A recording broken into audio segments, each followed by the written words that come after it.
Hey, I'm Otis, professional camera operator from Los Angeles, and today we're going to talk about drop times with your Roxant camera stabilizer. What's drop time? Well, it's not a rap battle or a drop the mic moment.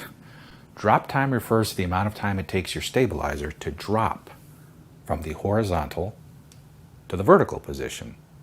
Now, why is this important and how do we adjust it? Let's take a look at a couple of examples. Drop time is adjusted by moving the lower arm or by adding or removing weights from the lower arm. Now, once you have the camera and the stabilizer fairly balanced, you can work on adjusting the drop speed. By lowering the arm or adding weights, you're going to increase the drop speed. Shortening the arm or removing weights, you'll slow down the drop speed. Just remember that for every adjustment you make at the bottom, you'll need to make an adjustment at the top. That's just the laws of physics. So let's look at some actual examples of drop times. If your drop time is too slow or takes too long, let's say 3 to 4 seconds or maybe longer, you're never going to have a stable rig.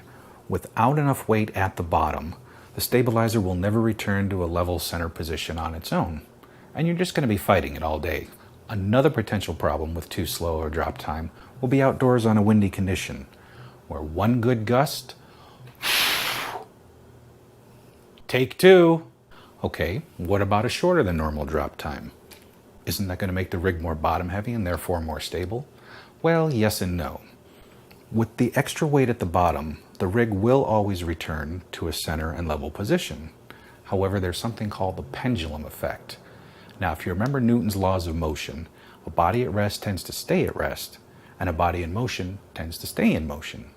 When making fast moves left or right, forward or backwards, the body, the weight at the bottom of the stabilizer, wants to stay at rest while the remainder of the rig is going into motion. And as you can see, that throws off the level of the stabilizer. The opposite thing happens at the end of a fast move. The body in motion, or the weight at the bottom, wants to remain in motion, again throwing your stabilizer out of level. What we're aiming for is a drop time somewhere between 1.5 and 2.5 seconds, what we like to call the butter zone. Everybody has their own personal preference. I like a 2-second drop time. 1001, 1002. This puts the stabilizer into perfect balance, being neither too top heavy nor too bottom heavy. The rig will always return to center and level, and as you can see, there's no pendulum effect, keeping you in control of your shots. I hope this video gave you a better understanding of drop time and why it's so important when using your Roxant stabilizer. And as always, if there's something we haven't covered that you'd like to see, post a comment and we'll see what we can do about it.